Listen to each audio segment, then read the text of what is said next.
বাংলাদেশের কৃষির ক্ষেত্র, বাংলাদেশের কৃষির ক্ষেত্র নাকি জি ইংরেজিতে কি বলে? Scope of agriculture Bangladesh in Bangladesh তাই না? আচ্ছা, বাংলাদেশের কৃষি কেন জরুরি, গুরুত্বপূর্ণ, তাই না? জি কারণ আমাদের দেশটা ফার্স্ট অফ অল কি কৃষি প্রধান দেশ, এজন্য আমাদের কৃষিটা অত্যন্ত জরুরি। এছাড়াও প্রতিটা দেশেই তোমার কি কৃষি জরুরি, কারণ কৃষির সাথে ওই দেশের উন্নয়ন থেকে শুরু করে সর্বকিছু জড়িত। আমাদের কৃষির ক্ষেত্র কয়টা আছে? ছয়টা। বলতে পারি? এক নম্বরে মাঠ ফসল মাঠ ফসল, ইংরেজিতে ফিল্ড ক্রপ, তাই না? দুই, উদ্যান ফসল, উদ্যান ফসল ফসল, হর্টিকালচার ক্রপ। তিন নম্বরে কি? পশু পালন লাইভস্টক, পশুপালন, গবাদি পশু, পশু, তাই না? ইংরেজিতে কি বলে? Live stock. চার নম্বরে কি? মৎস্য, মৎস্য চাষ তারপরে কি? পাঁচে কি? 5 নাম্বার হলো কি জানো? পোল্ট্রি, পোল্ট্রি আছে না? জি জি জি পোল্ট্রি। ছয় নম্বরে বনায়ন, এফরেস্টেশন, নাকি? এই ছয়টা না ক্ষেত্র? জি এক নম্বরে কি? মাঠ ফসল, দুই নম্বরে উদ্যান ফসল, তিন নম্বরে গবাদি পশু, গবাদি পশু মানে লাইভস্টক, চার নম্বরে মৎস্য চাষ, মৎস্য চাষ, 5 নম্বরে পোল্ট্রি, পোল্ট্রি, ছয় নম্বরে বনায়ন। এই ক্ষেত্র থেকে আমাদের বোর্ড পরীক্ষায়ও তোমার কি থাকে? উদ্দীপক দিয়ে দেয়। যেমন মনে করো কৃষির ক্ষেত্র দিয়ে মাঝখানে লেখে চারপাশে কি করে? চারটা লেখে, দুইটা ফাঁকা রাখে, মনে করো এ বি দিয়ে দেয়। তখন কি করে? গ নম্বর প্রশ্ন তোমার দিয়ে দেয় যে উদ্দীপকের এর চিত্র এতে কি আছে ব্যাখ্যা করো, বা বি এর গুরুত্ব লিখো। গ ঘ প্রশ্ন হয়ে যায়। এই জন্য আমাদের ছয়টা ক্ষেত্র অবশ্যই লাগবে। অবজেক্টিভে আসে তোমার কৃষির ক্ষেত্র কয়টি? 6টি। ছয়টি। আবার তোমার যে বহু নির্বাচনী যে অবজেক্টিভ আছে সেখানে দিয়ে দেয় কৃষির ক্ষেত্র কি কি। সেখানে মনে করো তিনটার জায়গায় তোমার দুইটি দিয়ে দিল, একটা অন্য একটা দিয়ে দিল, তাই না? তুমি যদি রোমান আই এই দুইটা না জানো কৃষির ক্ষেত্রগুলো, তাহলে তো পারবা না। আর এই কৃষির ক্ষেত্র যে ছয়টা ক্ষেত্রই হচ্ছে ইম্পর্টেন্ট। তোমার এগুলো থেকেও ইন্ডিভিজুয়াল কি আসে? প্রশ্ন আসে। যেমন তার মধ্যে মাঠ ফসল, তাই না? এই যে মাঠ ফসল আমরা জানি কি ফিল্ড ক্রপ, তাই তো? তো ফিল্ড ক্রপ কাকে বলে? ফিল্ড ক্রপ কাকে বলে? ফিল্ড ক্রপ মানে যে ফসল মানে বহু আকার মানে যদি অর্থোডক্স সংজ্ঞা বলো তাহলে যে ফসল মাঠে চাষ করা হয়। এখন বলো মাঠ ছাড়া কি কোনো ফসল চাষ করা হয়? জি মাঠ ছাড়া ফসল হয়? সবাই মাঠ লাগে, হয়তো বা মাঠের জমির প্রকৃতি উঁচু নিচু হতে পারে, কিন্তু মাঠ তো লাগবে। মাঠ অবশ্যই লাগবে। তাহলে আমাদের এই ফিল্ড ক্রপের তোমার পয়েন্ট হচ্ছে এই ফসল সাধারণত নিচু মাঝারি উঁচু জমিতে চাষ করা হয়। জমির প্রকৃতি কি হবে? নিচু বা মাঝারি উঁচু, তাই তো? জি এরপরে ফিল্ড ক্রপ যে শস্যগুলো থাকে এদেরকে সবসময় একত্রে বপন করা হয়। যেমন ধান একটা কি ফিল্ড ক্রপ। ধানকে আমরা যখন বীজতলা তৈরি করি তখন কি বীজগুলো একসাথে ফেলাই না? জি এইটা কি বপন। আবার যখন আমরা আলাদা আলাদা করে জমি প্রস্তুত করে ধান গাছ লাগাই তখন গোছা গোছা করে একটা জমি একসাথে লাগাই ফেলি। জি তার মানে কি এই ফসলের বীজ কি বপন একত্রে করা হয়। ধানের জমিতে যদি কোনো সমস্যা হয়, মনে করো পোকা আক্রমণ করছে বা মনে করো একটা গোছা তোমার হলুদ হলুদ দেখতেছে, পাতাগুলো হলুদ হয়ে গেছে, তখন কি তুমি ওই যে সার প্রয়োগ করবা বা কীটনাশক প্রয়োগ করবে কি ওই একটা গোছার উপরে করবা? জি না, সমস্ত জমি। জমি। তাহলে এর পরিচর্যা করা হয় কি একত্রিত, পরিচর্যা করা হয় একত্রে। পরিচর্যা করা হয় একত্রে নাকি? জি এরপরে আসো আমরা এই যে দেখেছি না ওষুধ প্রয়োগ করা হয় একত্রে।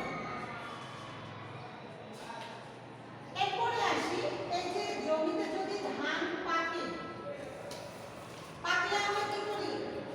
অনেক সময় দেখা যায় না একটা জমিতে মাঝখান থেকে কিছু ধান আছে পুরো সোনালি হয় না, পাকে না, আমরা কি ওগুলো রেখে দেই? যে না, একত্রে বপন সব করি। হ্যাঁ সব তাহলে আমরা বপন কি একত্রে।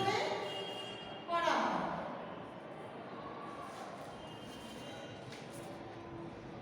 এখন একটা জিনিস দেখো, তোমার বাড়ির পাশে যদি কোনো আমের বাগান থাকে সেটা দেখবা চারপাশে বেড়া দিয়ে দেয় না? জি ধানের জমিতে কখনো দেখছো বেড়া দিতে? জি না, তাহলে এই জমির চারপাশে বেড়া দেওয়ার প্রয়োজন হয় না। কিন্তু কিছু কিছু ক্ষেত্রে মানে বাড়ির পাশে কিন্তু থাকলে দিতে হয়। সেটা তোমার ওই যে হাঁস মুরগি যেন না ঢুকতে পারে জি সেজন্য দেয়। এমনিতে কিন্তু তাও তো চারপাশে তো আর বেড়া দেওয়া হয় না। যে হয়তো এক পাশে। দেখা যায় যে বাড়িটার যেখান থেকে জমি যতটুকু ওইটুকুতে দিয়ে দেয়, কিন্তু অন্য তিন পাশ কি খোলা থাকে না? জি জি তো ওটা আমরা আমাদের অন্য পশু থেকে রক্ষা করার জন্য সেই ক্ষেত্রে আমরা বেড়া দিয়ে থাকি যেন জমিটা নষ্ট না হয়, ফসল না। আবার কীটনাশক প্রয়োগ করলে কি ওই হাঁস মুরগিতে খেলে কি তোমার ওই হাঁস মুরগি মারা যাবে না? জি বা মনে করো যে গরু ছাগল যদি ঢুকে যায় গরু ছাগলের ক্ষতি হবে, মারা যাবে কীটনাশক, সেই জন্য ওটা ওভারঅলের জন্য। কিন্তু এই ফসলের জন্য সাধারণত আমরা বেড়া দেই। তাহলে আমরা এখন পারবো, এখন আমরা সংজ্ঞাটা কাকে বলে পারবো? জি যে সকল ফসল সাধারণত নিচু বা মাঝারি উঁচু জমিতে চাষ করা হয়, একত্রে রোপণ করা হয়, তাকেই মাঠ ফসল ফসল একত্রে সংগ্রহ করা হয়, পরিচর্যা একত্রে করা হয়, তাকে মাঠ ফসল বলে। এখন এই ফসলগুলোর একটা বৈশিষ্ট্য আছে, সাধারণত দানা জাতীয়। এখন বলতে পারো ম্যাডাম দানাটা কি? দানাটা হচ্ছে ধান কি গুচ্ছমূলী না? জি একটা গুচ্ছে অনেকগুলো ধান হয় না? জি জি ছোট ছোট, এই জন্য এদেরকে বলা হয় দানা জাতীয় ফসল। তিল তিসি দানা জাতীয় না? জি গম ভুট্টা এগুলো সব হচ্ছে দানা জাতীয়, মনে থাকবে। জি আমরা উদ্যান ফসল ভুলবো? বৈশিষ্ট্য পরীক্ষায় যদি মাঠ ফসল ভুলবো? জি না, বৈশিষ্ট্য যদি আসলে পারবো না, জি। এক নম্বরে কি বলবো? মানে এটা মানে মাঠ ফসল এই মানে ফসলের জমি সাধারণত নিচু বা মাঝারি উঁচু জমি হয়ে থাকে। দুই নম্বরে মানে একসাথে পরিচর্যা করা হয়। রোপণ বপন একসাথে করা হয়, পরিচর্যা একসাথে করা হয়, ফসল কর্তন একসাথে হয়, ফসলের পরিপক্কতা একসাথে আসে, জি সংরক্ষণ করা যায় কত 1-2 বছরের জন্য সংরক্ষণ করা যায়, তাই না? তাহলে এগুলো কি আমরা পারবো না জি। পরীক্ষা আসলে? এখন যদি তোমার একটা উদ্দীপক দিয়ে দেয় ধান গাছে, যদি বলে উক্ত ফসলটির নাম কি বা কোন ধরনের ফসল, পারবো না? জি ইনশাল্লাহ। এই যে ধানের বৈজ্ঞানিক নাম কি? ধানের ওরিজা সেটিভা। ওরিজা সেটিভা। সেটিভা। সেটিভা ও আর ওয়াই জেডি জেড এ ওরিজা সেটিভা। সেটিভা। বি ওরিজা সেটিভা। বৈজ্ঞানিক নাম আমরা জানি ধানের বা যেগুলো বৈজ্ঞানিক নাম লিখতে হলে আমার দুইটা পদ থাকবে, দুইটা ওয়ার্ডের নিচে দুইটা সোজা করে দাগ দিতে হবে, মনে থাকবে? জি এরপরে আসি উদ্যান ফসল, তাই না? এখন আমরা মাঠ ফসল পারবো, জি পরীক্ষা আসলে পারবো না ইনশাআল্লাহ। ইনশাআল্লাহ। এখন আমরা আসি উদ্যান ফসল। উদ্যান ফসল ইংরেজি কি? Horticulture crop. ক্রপ ক্রপস উদ্যান ফসল, তাই তো? এখন আমরা মাঠ ফসল যেটা শিখছি তার অপোজিট হচ্ছে উদ্যান ফসল। বিপরীত। বিপরীত বলতে কি? ওই মাঠ ফসলের জমির প্রকৃতি কেমন ছিল? নিচু ছিল নিচু। মাঝারি। আর উদ্যান ফসলের হবে উঁচু। উঁচু। সাধারণত বসতবাড়ি। উঁচু জমিতে চাষ করা হয়, বসত বাড়ির আশেপাশে যে আঙ্গিনা থাকে আমাদের সেই সব জায়গা। এরপরে আসি মাঠ ফসলের ফসলগুলো আমরা বপন রোপণ একসাথে করি, আর এদেরকে রোপণ করা হয় কি আলাদা আলাদা। আলাদা আলাদা আলাদা। আলাদা। আমি এখন একটা আম গাছ লাগাইছি, দুদিন পরে আরেকটা লাগাইতে পারি, তাই না? জি। আজকে একটা ফুলবড়ি গাছ লাগাইছি, দুদিন পরে লাগাইতে পারি না? জি এভাবে করতে পারি। ওই ফসলে ছিল মাঠের চারপাশে বেড়া দেওয়ার প্রয়োজন হয় হয় না, না। কিন্তু জি। উদ্যান ফসলে আমরা মাঠের মাঠের চারপাশে- কেন? আমরা কারণ হচ্ছে প্রচুর তোমার যে কোনো গরু পশু ছাগল। পাখি ঢুকে যেতে পারে, পাখি না সরি গরু ছাগল। গরু ছাগল প্রবেশ করতে পারে। তাহলে কি হবে? তোমার গাছটাকে ভেঙে ফেলবে, খেয়ে ফেলবে। ছোট বাচ্চারা ঢুকলে কি করবে? দুষ্টামি করবে, ডালটা ভেঙে ফেলতে পারে, গাছটা নষ্ট করতে পারে। এজন্য এর চারপাশে বেড়া দেওয়ার প্রয়োজন হয়। হয়। এখন আমরা ওই ফসলগুলো কি পরিপক্কতা একসাথে আসতো, একসাথে কর্তন করতাম? এগুলো কি একসাথে পরিপক্কতা আসবে? না। জি না। এরা ধাপে ধাপে পরিপক্কতা আসবে এবং আমরা ধাপে ধাপে সংরক্ষণ করব। এই ফলগুলো সাধারণত আমরা বিভিন্ন ধরনের প্রিজারভেশন করে রাখতে পারি, তাই না? আম থেকে কি বিভিন্ন ধরনের জ্যাম, জেলি, আচার, ডিফারেন্ট কাইন্ডস অফ ফুড বিভিন্নভাবে আমরা কি করতে পারি? প্রিজার্ভ করতে পারি, যেটা ধানের ক্ষেত্রে আমরা শুধুমাত্র শুকিয়ে আর্দ্রতা বজায় রেখে সংরক্ষণ করতে পারি, কিন্তু এক্ষেত্রে আমাদের ভিন্নভাবে প্রিজার্ভ করতে হয়। এখন উদ্যান ফসলের দুই একটা নাম বলতে পারো? ম্যাডাম আম কাঠ বৈশিষ্ট্যগুলো আমরা লিখতে হবে? না ম্যাডাম জি না। আমরা পারবো। জি। আচ্ছা তাহলে আসি, দুই একটা নাম বলো তো। আম আম। লিচু আনারস এছাড়া নাই? এছাড়া সুপারি ফুলের নারকেল বাগান ফুলের বাগান হতে পারে। আছে? মানে অনেকগুলো বিভিন্ন ধরনের শাক সবজি করে। বিভিন্ন ধরনের সবজি, এই যে এখন শীতকালে অনেক সবজি উঠবে, তাই জি না? জি। সব কি উদ্যান ফসল, উদ্যান ফসল। তাই না? জি ম্যাডাম এগুলো হচ্ছে আমার উদ্যান ফসল, তাহলে আমরা পারবো।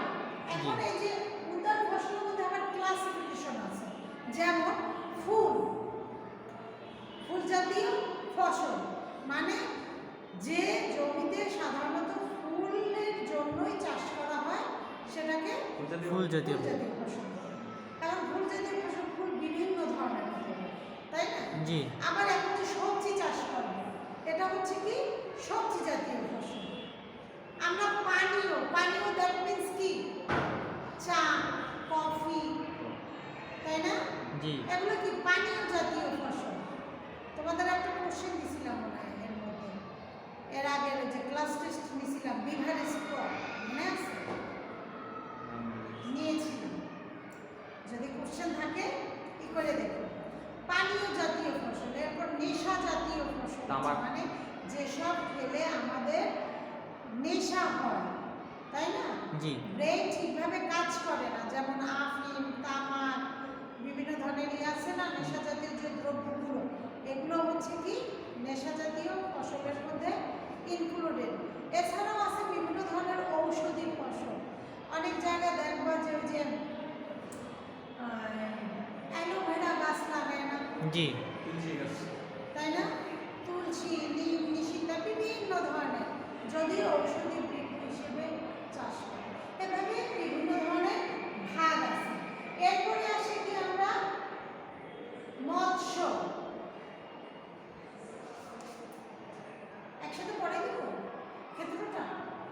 একসাথে পড়াবো, তোমরা পারবা না, এই দুটো থাকবে।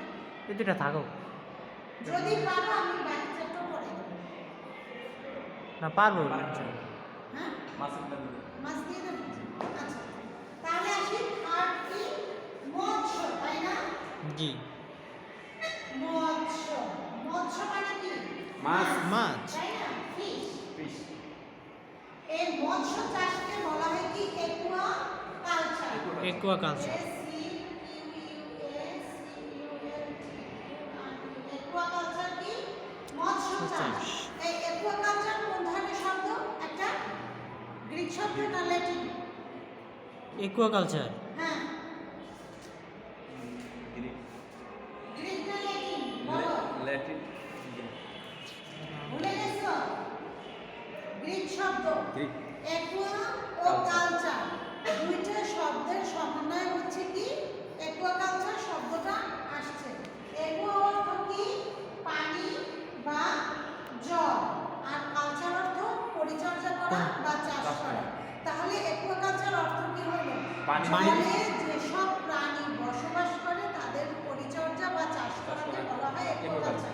পারবে একুয়াকালচার বা জি। মৎস্য চাষ কাকে বলে? জি জি। জ্ঞানমূলক প্রশ্নে দিতে পারে, অবজেক্টিভে আসতে পারে একুয়াকালচার কি শব্দ। এটা গ্রিক শব্দ। এছাড়াও আসতে পারে একুয়াকালচার কোন দুটি শব্দের সমন্বয়ে একুয়া কালচার। গঠিত? একুয়া ও কালচার। কালচার। দুটি একুয়া শব্দ। শব্দ পানি। এখন আসি একুয়াকালচার বলতে আমরা বুঝি কি? ফিশ, মাছ, মাছ। তাই তো? ওকে বাইরে। তাহলে ফিশ কাকে বলে? মাছ কাকে মাছ। বলতে পারি? মাছ কাকে বলে? শীতল রক্তপিণ্ড জলজ মেরুদণ্ড। মাছের একটা জিনিস আমাদের ফার্স্ট অফ অল মনে রাখতে হবে যে মাছ হচ্ছে একমাত্র প্রাণী যার রক্ত হচ্ছে শীতল, ঠান্ডা। কথাটা আমি বলছিলাম, মাছের রক্ত কি? শীতল। আমাদের রক্ত গরম। তাই না? তাহলে আমরা প্রথমেই সংজ্ঞায় বলতে পারি যে সকল প্রাণী শীতল রক্ত বিশিষ্ট। পানিতে তো সে বসবাস করবে, চলাচল করে কি সে? মাছ। পাখনার সাহায্যে, শ্বাসকার্য চালায় পুলকার সাহায্যে। পুলকার সাহায্যে। এই সকল প্রাণীকে মাছ বলে। পারবো? জি ইনশাআল্লাহ। এক নম্বর পয়েন্ট হচ্ছে রক্ত শীতল, শীতল। দুই হচ্ছে পুলকার সাহায্যে চলাচল করে, সরি পাখনার সাহায্যে পাখনার চলাচল সাহায্যে। করে, পুলকার সাহায্যে শ্বাসতন্ত্র। আমরা কি আমাদের কি ফুলকা আছে? না। জি না। আমরা না নাসারন্ধ্রের মাধ্যমে বা মুখগহ্বরের মাধ্যমে শ্বাসকার্য চালাই, তাই না? জি।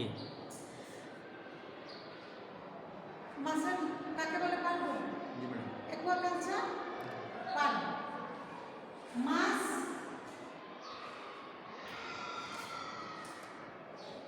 ও আচ্ছা, মাছের ক্লাসিফিকেশন আমাদের এই যে প্রাণী জগৎটাকে এরিস্টটল বিজ্ঞানীর নাম শুনছি না আমরা? তিনি কি করছেন? দুই ভাগে ভাগ করছে। একটা রক্তযুক্ত প্রাণী, একটা হচ্ছে রক্তবিহীন প্রাণী। আর সমস্ত প্রাণী জগৎকে ভাগ করা হয়েছে কয়টা ভাগে? 10টি ভাগে। 10টা ভাগে। পারবা? বুঝে কিন্তু জি ম্যাডাম। কন্টিনিউ করবো ক্লাস? পারলে আমি করাই, কারণ এই 10টার নাম আছে, রক্তবিহীন রক্তযুক্ত প্রাণীর নাম আছে। দেন আবার তোমার এই পর্বগুলো ধাপে ধাপে তো তোমার বলতে হবে মাছ কোন পর্বের, করডাটা পর্বের। তার মধ্যে তোমার আছে সেমি কি বলবো, ফাইলাম, সাবফাইলাম, ক্লাস, জেনাস আছে। হ্যাঁ? আচ্ছা ঠিক আছে, আজকে এ পর্যন্ত। আল্লাহ হাফেজ।